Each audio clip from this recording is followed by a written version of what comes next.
What is up, everybody? Welcome back to another video. Hope y'all have an amazing day as usual. Before we get into today's video, please make sure to always like, subscribe, and comment down below. It really helps out the videos. So today we're going to be taking a look at the top 10 worst places to live in America. And if you're like most people, you do not live in these places. And I think most of us live a pretty good life, you know, even though sometimes we can be stressed or miserable sometimes. We have to remember that we live in pretty good places where we don't have to worry about the issues that a lot of the places on this list have to deal with. We're going to be going over some urban neighborhoods, a few small towns, and some regions as well. Just horrible places to live, whether it would be poverty, crime, education, and sometimes it's just shocking that some of these places are in the United States. So let's take a look at the worst places you can live in America. Our first place on this list is the largest urban ghetto in America, Detroit. Detroit's hoods can go on for miles, and a lot of the city looks like this. Detroit is our poorest and most dangerous city and has just miles and miles of urban ghetto. Detroit also has major issues with racial equality and is very abandoned. In fact, there are some places that they've just demolished all the vacant houses, and now a lot of the city looks like farmland and is turning back to nature. Detroit's interesting because there's not really one particularly bad spot of the city. It's all throughout the city. You can be on one block with really nice houses and looks promising, and then the next block is a huge urban ghetto of just abandonedness. And there are really nice areas in Detroit like downtown, the Eastern Market, Midtown, and the southwest side of the city that are improving. But as it stands, Detroit has a very long way to go before it's considered a great city to live in. There are many issues here. Our next urban ghetto is Baltimore, Maryland, and Baltimore is our scariest urban ghetto. It's not as large or as extensive as Detroit's ghetto, but it's bad. It's a lot more crowded and densely populated, filled with tons of row houses. It's just about as dangerous as Detroit's hood, and is filled with abandoned houses. There are rows and rows of abandoned houses, sometimes 20 on just one block, and it looks downright scary. It's one of those hoods that just feels so dense, like you're trapped.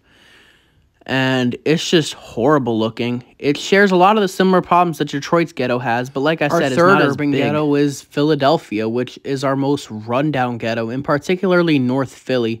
North Philly, similar to Detroit, is expansive, and there are plenty of neighborhoods and just miles and miles of urban decay. It's not your typical urban ghetto, though. It's very crowded, and it's not nearly as abandoned as Detroit or Baltimore, but it's by far our dirtiest, grimiest, and most run-down urban ghetto. There's an area called Kensington Ave, which is the heroin and fentanyl capital of the world. Drugs are just sold out of the open, and you can see people shooting up. Philadelphia is also by far our dirtiest ghetto. In fact, they call Philly Philphadelphia because of all the litter. In fact, Philadelphia is actually ranked as the dirtiest city in America, which is just terrible. And their urban ghettos are just tightly packed row houses on narrow streets. And like I said, this just goes on for miles, and there are plenty of neighborhoods in Philadelphia that you should definitely avoid. Overall, it's one of the worst places you can live in America. Our next ghetto is our worst ghetto, Camden, New Jersey. Camden, New Jersey is widely considered to be the worst place you can live in America. It's one of the poorest and most dangerous cities. It's not a very big city, but it's very run down. Abandoned houses, illegal dumping, vandalism, graffiti, grit and grime, people hanging out in the middle of the day with no job. It's all stuff you'll see in Camden, and it's not just one part of Camden that's bad. It's pretty much the whole city. It's also a huge area for drug dealing and heroin as well. It has a horrible failing school system, and it's, in my opinion, the worst ghetto in America. It's sad what the people in Camden, New Jersey have to go through on a day-to-day basis. You can only imagine what it's like for kids to grow up in a place like Camden and being exposed to violence, drugs, bad schools, and extreme poverty. Almost everyone who lives in Camden makes under $35,000 a year, which isn't livable in America. Camden's cheap, but it's cheap for a reason because of how horrible this place is. The police department was so corrupt that they had to fire the whole police department in 2013 and put in a county police department. It's gotten safer, but it's not like the poverty, bad schools, and drugs have suddenly went away. It's still extremely run down.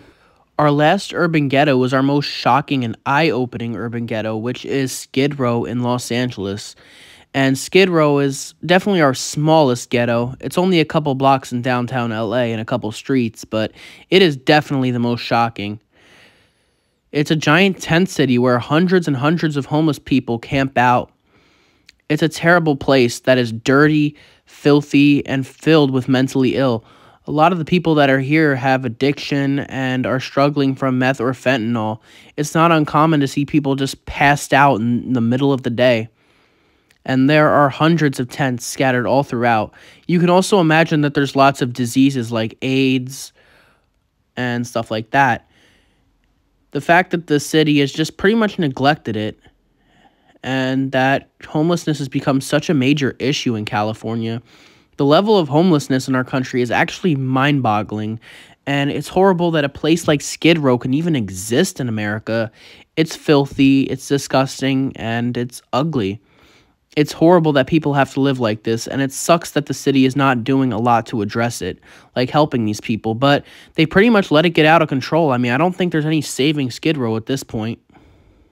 The sixth place on our list is the poorest region in America, the Mississippi Delta. It comprises of northwestern Mississippi and eastern Arkansas. This mostly back former slavery part of our country is almost third world-like. The poverty here is unbelievable, and if you drive through this place, you're like, am I in America? Most of the people here are obese. Good quality education is basically non-existent, and hardly anyone has access to a good supermarket or healthy food. Pretty much all the agriculture jobs in the region are gone, and this type of stuff you see here is what you would see in a third world country in like Africa or Haiti.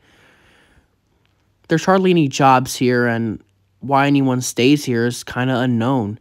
It's just a poor region where there's really no growth or anything good happening. It's just terrible poverty. Our second poorest region is the Appalachian region, which consists of parts of West Virginia and eastern Kentucky, and the poverty up here is just terrible. Now, it's very different from the Mississippi Delta, yet it's connected in the same way. Here, it's a loss of coal mining jobs, while in the Mississippi Delta, it's a loss of manufacturing jobs.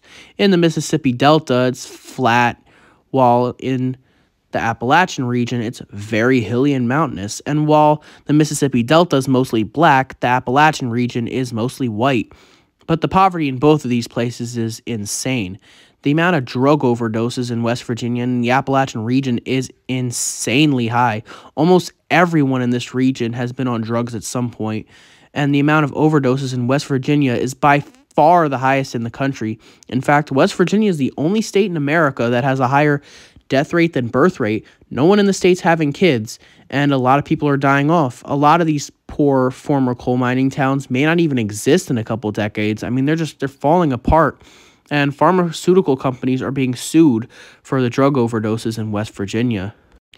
The next worst place to live in America is the Pine Ridge Native American Reservation in South Dakota, and the poverty here is just unimaginable. 53% of the Pine Ridge Reservation lives in poverty, and the average life expectancy is 55 years old, which is by far the lowest in America and some of the lowest in the world, comparable to third world countries in Africa. And it's so sad that our Native American population is being treated like this.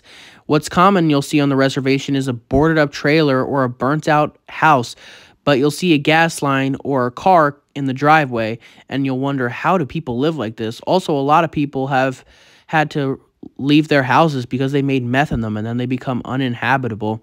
There's also a lot of corruption with the tribal leaders, and there is a serious lack of healthy foods, and there is a lot of alcoholics. It's not uncommon in some of the small towns to see a person passed out because they're drunk.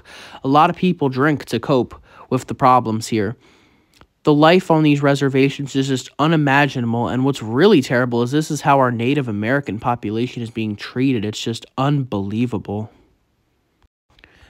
Another really bad place to live is Moon Lake Acres in Florida. Now, you probably never heard of this place. Now, this place is really kind of in the middle of nowhere. It's located in a county called Pasco County, Florida, which is by far the most trashy county in Florida, where there's probably a lot of meth heads. It's located north of Tampa. And Moon Lake Acres is just in the middle of nowhere. It's like this giant forest where people just planted a bunch of trailer parks and then put really, really trashy, racist people in it. And that's what Moon Lake Acres is. The poverty here is probably insane. And there are just some places where there is just piles of garbage and houses that you can't really tell if they're abandoned or if they're occupied. This place is extremely trashy and very white. If you're not white, you are probably not accepted too well here. It's just a really rough place. There are dirt roads that go back very, very far. And it seems like almost impossible to leave the neighborhood. Almost like you're stuck here. It's very easy to get lost because there's no street signs. And they probably don't want you coming back there and looking at the place. I mean, there are just trailers and really, really trashy looking houses here. And however, I don't think crime here is too bad, so that's good. The last place on our list of worst places to live in America would have to go to Pine Bluff, Arkansas. And Pine Bluff, Arkansas is located kind of in the middle of the state. Now, this is one of the only cities that has almost a completely abandoned downtown. And most of the city's actually abandoned. There's tons of poverty, tons of crime. And people have just left. There's abandoned, burnt out, vacant homes all over the city. And where there's just huge parts of land, there were probably houses at some point that were torn down.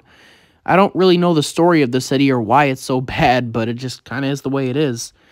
So definitely avoid Pine Bluff, Arkansas. Just look at this place.